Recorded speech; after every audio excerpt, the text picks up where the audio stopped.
நீங்க என்ன சொல்றீங்க? யாருக்கு ஓட்டு போடுவீங்க?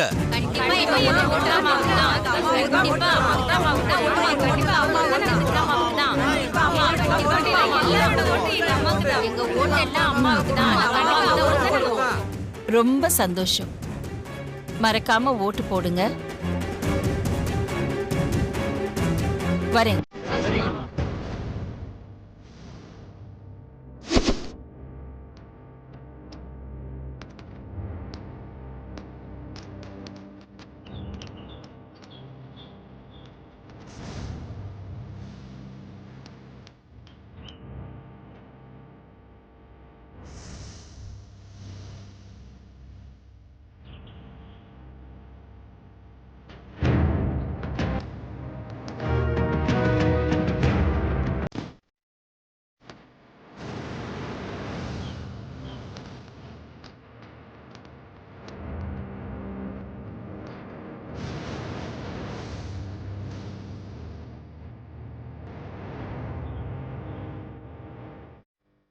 பாத்தீங்களா?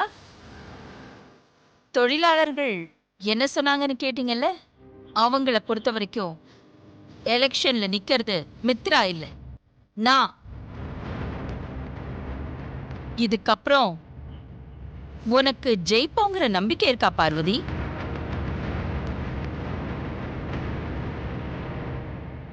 எனக்கு என்ன வருத்தம்னா, வாழ்க்கையில முதலா ஒன்னால என் மக ஆதி தோல்வியை பார்க்க போறா.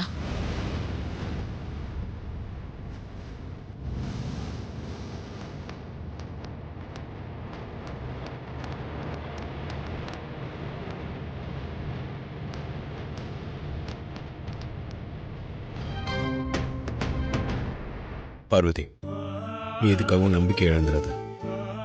தேர்தல் முடிவு எப்படி வேணாலும் மாறலாம். இதுக்கப்புறமும் ஜெயிப்போங்கிற நம்பிக்கை எனக்கு இல்ல மாமா.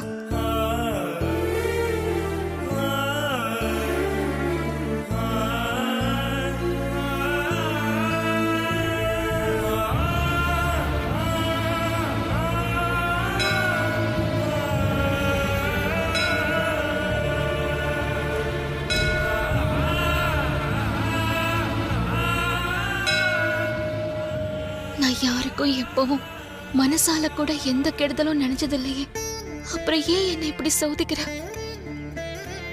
நான் என் அந்தஸ்தை உயர்த்திக்கணும், இருக்கிற இடத்துல இருந்து அடுத்த கட்டத்துக்கு போகணும்னு ஒரு நாளும் ஆசைப்பட்டது கிடையாது. ஆனா என்ன அடுத்த கட்டத்துக்கு கொண்டு போகணும்னு என் மாமா தான் ஆசைப்படுறாரு. அதனால்தான் நான் எலெக்ஷன்லயே நிக்க சம்மதிச்சேன்.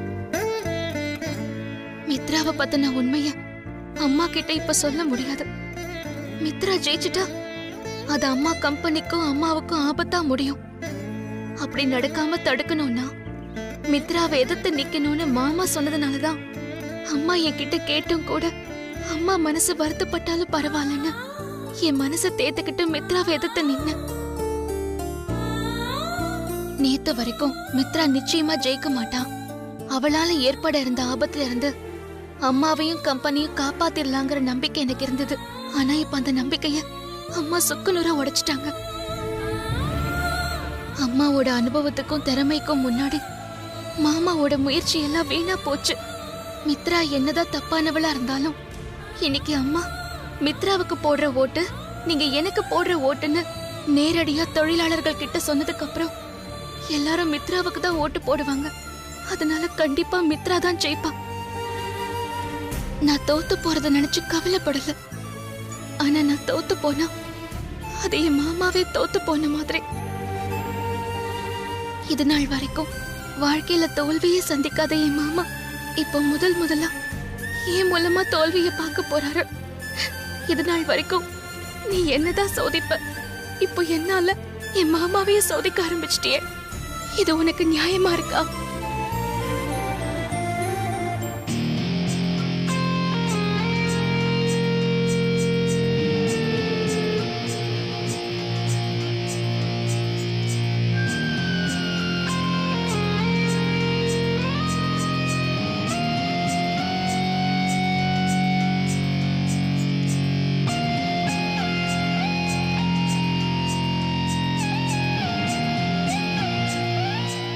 என்ன ரொம்ப நேரமா கடவுள்கிட்ட உருகி உருகி வேண்டிட்டு இருக்க? எப்படியாவது உன்னை எலெக்ஷன்ல ஜெயிக்க வைக்கணும்னு வேண்டிட்டு இருக்கியா? அகிலாண்டீஸ்வரி ஆண்டி சொன்னதெல்லாம் கேட்டுட்டு தானே இருந்த. இனி இந்த கடவுளே நேர்ல வந்து உனக்காக ஓட்டு கேட்டாலும் ஒருத்தவங்களும் உனக்காக ஓட்டு போட மாட்டாங்க. என்னதான் ஊருக்குருவி உயர பறந்தாலும் அது பறந்தாயிட முடியாது. உன்னோட நிலைமையும் அதுதான், அத மறந்துடாத. ஆதி ஆசைப்பட்டா நீ குட்வில் அம்பாஸ்டர் ஆயிடுவியா? அதுக்கெல்லாம் ஒரு தகுதி வேண்டாமா? என் எதிரில நிக்க கூட தகுதி இல்லாத நீ என்ன எதிர்த்து எலெக்ஷன்ல நிக்கலாமா? அகிலாண்டீஸ்வரி ஆண்டி உனக்கு எப்படி வச்சாங்க பாத்தியா ஆப்பு? என்னைக்கும் நீ சமையல்காரி தாண்டி. என்ன எப்பவும் சரிக்கு சரியா நின்னு சவால் விட்டு பேசுவ, இப்ப எதுவுமே பேசாம அமைதியா நிக்கிற. அகிலாண்டீஸ்வரி ஆண்டி போட்ட போடல ஆடி போய் நின்னுட்டு இருக்கியா? வர்க்கர்ஸ் முன்னாடி அகிலாண்டீஸ்வரி ஆண்டி என்ன ஆரஞ்சது எனக்கு அவமானமா தான் இருந்துச்சு. ஆனா அடுத்த நிமிஷமே வர்க்கர்ஸ் கிட்ட நீங்க மித்ராக்கு போடுற ஓட்டு எனக்கு போடுற ஓட்டு மாதிரின்னு சொன்னாங்க பாத்தியா? அந்த வார்த்தை எனக்கு அப்படியே அடிச்ச இடத்துல மயில் இறகால சும்மா பருடி விட்ட மாதிரி சொகமா இருந்துச்சு. உன்னையும் அதையும் நினைச்சா எனக்கு ரொம்ப பாவமா இருக்கு. எலெக்ஷன்ல என்ன தோக்கடிக்க நீங்க 2 பேரும் பட்ட கஷ்டம்லாம் இப்படி வீணா போச்சா? இந்த எலெக்ஷன்ல நான் ஜெயிக்க போறது கன்ஃபார்ம். அதுல எந்த சந்தேகமும் இல்ல. நான் ஜெயிச்சதுக்கு அப்புறம் தான் இருக்கு. இந்த மித்ராவோட ஆட்டத்தை இனிமேதான் எல்லாரும் பார்க்க போறீங்க.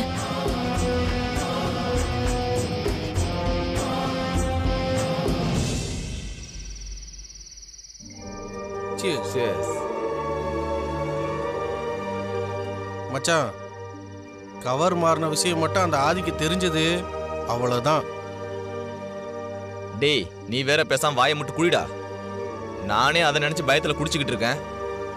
நீ வேற ஆதி பேரை சொல்லி ஏறின போதை இறக்கி விட்டுற போல இருக்கு.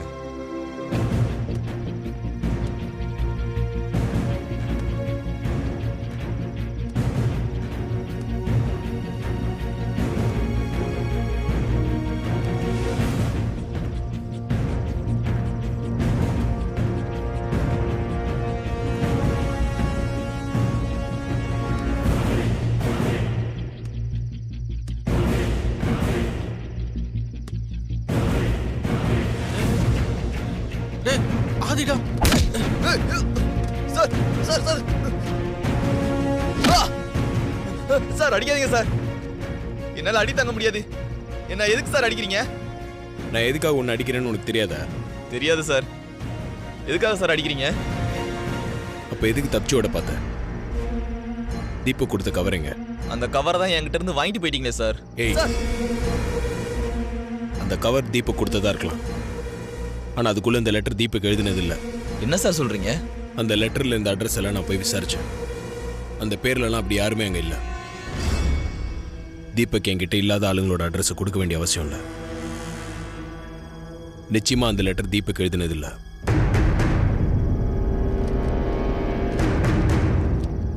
இது நீ கொடுத்த கவர்ல இந்த லெட்டர். இது ஏற்கனவே தீபக் எனக்கு எழுதின லெட்டர். இது ரெண்டுத்திலுமே தீபக்கோட கையெழுத்து இருக்கு.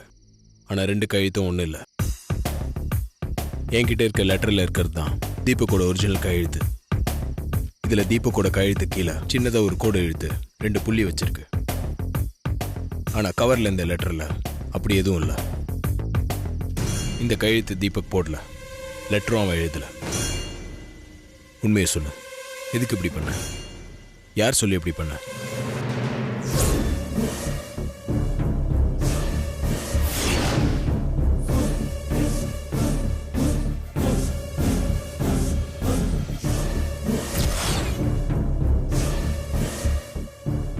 யார் நீங்க? எதுக்காக என்ன கடத்திட்டு வந்திருக்கீங்க? சொல்லுங்க, உங்களுக்கு என்ன வேணும்? அங்க பாருடா.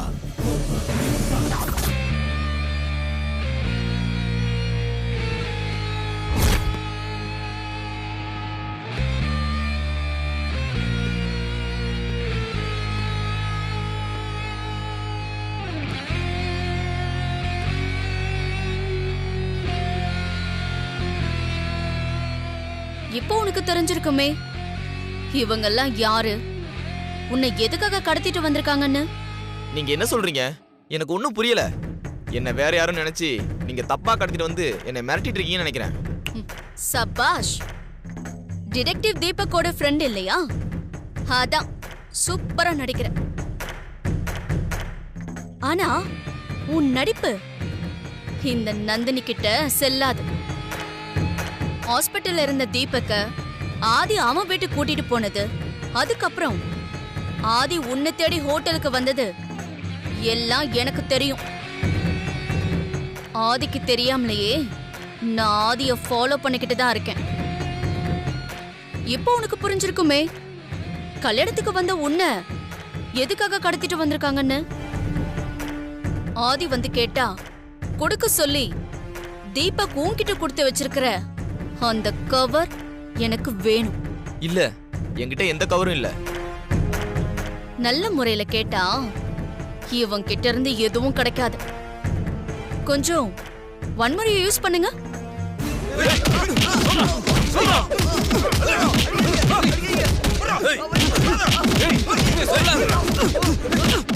போத நிறுத்துங்க. இப்ப சொல்லு, தீபக் உன்கிட்ட கொடுத்து வச்சிருக்கிற கவரை என்கிட்ட கொடுத்துட்டு நான் ரெடி பண்ணி வச்சிருக்கிற கவரை நீ ஆதிக்கிட்ட கொடுத்தா உனக்கு உயிர் மிஞ்சும். கூடவே கொஞ்சம் பணமும் கிடைக்கும். என்ன சொல்ற? இவன் சரிப்பட்டு வர மாட்டான். தீபக் மாதிரி இவனும் நடப்பணமா இருக்கட்டும். ஸ்டார்ட் பண்ணுங்க.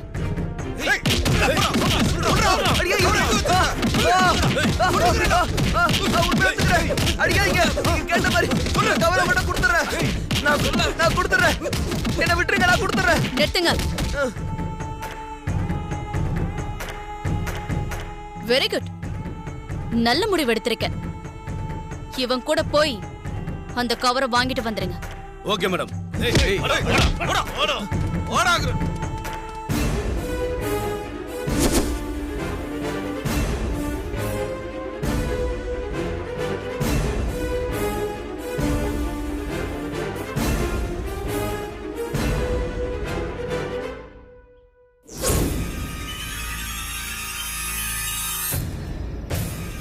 உயிர் மேல இருந்த பயத்திலையும் பணத்து மேல இருந்த ஆசையிலையும் கவர் மாத்தின வேலையை மட்டும் தான் சார் பண்ணேன்.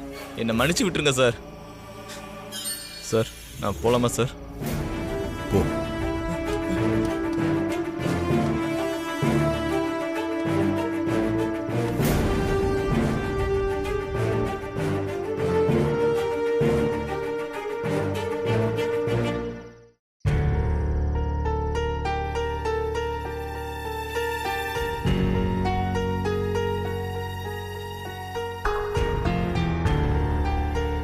டைம் ஆச்சு.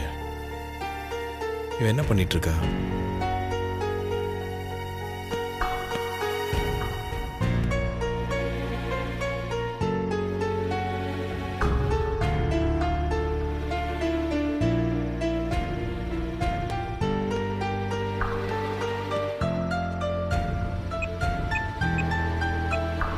This number is currently switched off.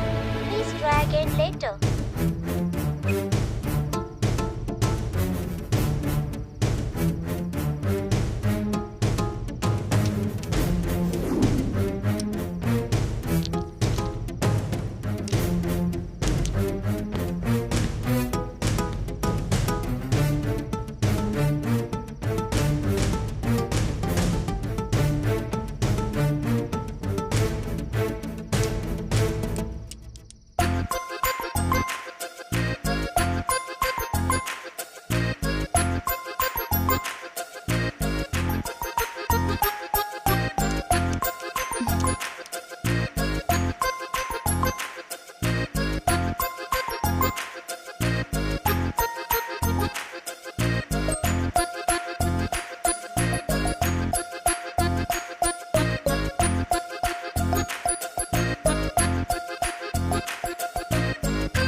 Parvati Parvati அப்பா என்னப்பா குடிக்க தண்ணி வேணுமா? அதெல்லாம் ஒண்ணும் வேண்டாம். இது என்னன்னு தெரியுதா? அது கல்லுப்பா. இது எப்படி இங்க வந்துச்சு? நான் நல்லா கூட்டி தானே தரையில பாய போட்டேன். கல்லு காத்துல பறந்து வந்திருக்கும் போல இருக்கு. ஜன்னலை சாத்திருப்பாப்பா. ஜன்னலை எல்லாம் சாத்த வேண்டாம். வெளியில உன் வீட்டுக்காரரு உங்ககிட்ட பேசுறதுக்காக காத்துக்கிட்டு இருக்காருன்னு நினைக்கிறேன். போய் பேசிட்டு வா. என்னப்பா சொல்றீங்க? அந்த வயசையெல்லாம் நானும் கடந்து வந்தவன் தான். எனக்கு எல்லாமே தெரியும். நீ போய் பேசிட்டு சீக்கிரமா வந்துடு. சரிங்கப்பா.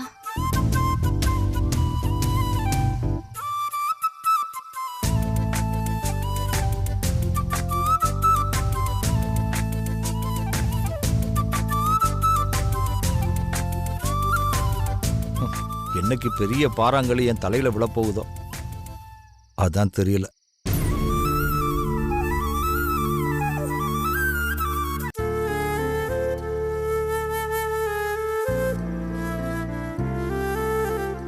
ஓய், உங்க அப்பா இருக்காரு, வர முடியாதுன்னு சொன்ன. என்ன அப்பா தான் அனுப்பி வச்சாரு. அப்பா அனுப்பி வச்சாரா? ஆமா, நீங்க என் மேல வீசின கல்லு அப்பா மேல பட்டு அவர் எந்திரிச்சிட்டாரு. அதுக்கப்புறம் அப்பா தான் என்னை எழுப்பி விட்டு, உன் வீட்டுக்காரர் உன்கிட்ட பேசுறதுக்காக வெளியே காத்துட்டு இருக்காரு, போய் சீக்கிரமா பேசிட்டு வான்னு அனுப்பி வச்சாரு. இனிமேல் உன் மேல கல் எறிஞ்சு டைம் வேஸ்ட் பண்றதை விட நான் என் மாமனார் மேலே கல் எறிஞ்சுக்கிறேன். சீக்கிரம் பேசிட்டு வான்னு அப்பா சொல்லி அனுப்பியிருக்காரு. இப்ப எதுக்காக என்ன கூப்பிட்டீங்கன்னு சொல்லுங்க மாமா. அம்மா பேசிட்டு போனதுக்கு அப்புறம் நீ நம்பிக்கை இழந்து இனிமேல் ஜெயிக்க முடியாதுன்னு சொல்லிட்டு போயிட்ட. காலையில ஓட்டுப்பதிவு, அதை நினைச்சு நீ இப்படியும் தூங்காம இருப்ப. உன்னை பார்த்து ஆறுதல் சொல்லிட்டு போலான்னு வந்தேன். நான் வந்து கூப்பிட்டா நீ பாட்டு படுத்துட்டே இருக்க. ஒருவேளை நான் தான் ஜெயிப்பேன்னு உறுதியா இருந்தா என்னால நிம்மதியா தூங்கிருக்கவே முடியாது மாமா. என்ன சொல்ற? நான் ஜெயிக்கிறது உறுதியா இருந்தா அம்மாவால நிம்மதியா தூங்கவே முடியாது. அம்மாவோட நிம்மதியை பறிச்சுட்டு என்னால நிம்மதியா தூங்க முடியுமா மாமா? இப்போ நான் ஜெயிக்க மாட்டேன்னு அவங்க நம்புறதுனால அம்மா நிம்மதியா தூங்குவாங்க. அம்மா நிம்மதி தான் எனக்கும் முக்கியம். அதனாலதான் நான் நிம்மதியா தூங்கிட்டு இருந்தேன். நீ ஜெயிக்கலனா அது அம்மாக்கு தற்காலிக நிம்மதி மட்டும்தான். அந்த மித்ரா ஜெயிச்சா எவ்வளவு பெரிய குழப்பமும் ஆபத்தும் வரும்னு உன்கிட்ட சொல்லியிருக்கேன்ல. அப்புறம் அம்மாவால் எப்படி நிம்மதியா இருக்க முடியும்? நீ அம்மாவோட தற்காலிக நிம்மதியை மட்டும்தான் பார்க்குற. ஆனா நான் அம்மாவோட நிரந்தரமான நிம்மதியை பார்க்குறேன். அதுக்கு நீ ஜெயிக்கணும். அதுக்கு இன்னும் வாய்ப்பு இருக்கா மாமா? தீபக் மூலியமா அதுக்கு ஒரு வாய்ப்பு கிடைச்சது. ஆனா கடைசி நேரத்துல நந்தினி அதை தட்டி பறிச்சிட்டா. என்ன மாமா சொல்றீங்க?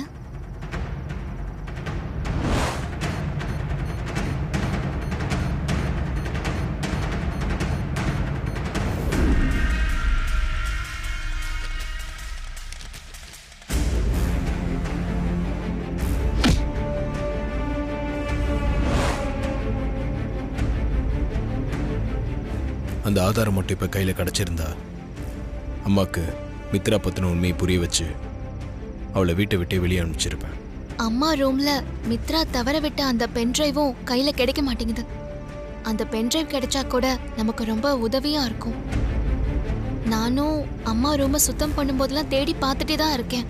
அந்த பென்ட்ரைவ் எங்க போச்சுன்னே தெரியல, கிடைக்கவே மாட்டேங்குது. நீ விடாம தேடி பாரு. நானும் மித்ரா பத்தின ஆதாரத்தை எப்படியும் தேடி கண்டுபிடிச்சிருவேன். சரி மாமா. எங்க மாமா போறீங்க? ஒரு நிமிஷம் வரேன்.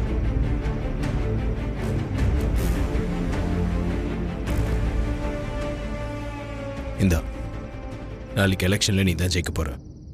அதுக்காக நான் உனக்கு அட்வான்ஸா வாழ்த்து சொல்றேன். இதை வாங்கிக்க.